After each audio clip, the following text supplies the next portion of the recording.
আমি ভালো নেই, বা বলতে পারো আমি নিজেকে ভালো রাখতে পারিনি।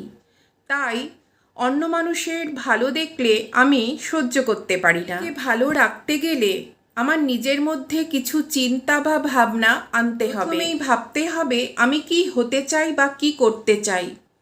নিজেকে একটা স্থির লক্ষ্যে আনতে হবে। ভাবতে হবে আমি যে মানুষগুলোর সাথে সারাদিন ওঠা বসা করি তারা কি আমার লক্ষ্যে পৌঁছোতে আমাকে মানসিকভাবে কোনো সাহায্য করতে পারছে। ভাবতে হবে আমি আমার নিজের লক্ষ্যে পৌঁছোতে প্রতিদিন কতটা এগোতে পারছি।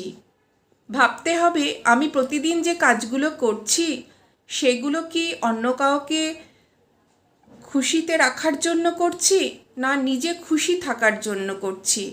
এই প্রতিটি ভাবনা প্রতিদিন একবার করে ভাবতে হবে। এই ভাবনাগুলো আমাকে ভালো থাকতে সাহায্য করবে আর আমি অন্যের ভালো হজম করতে পারবো।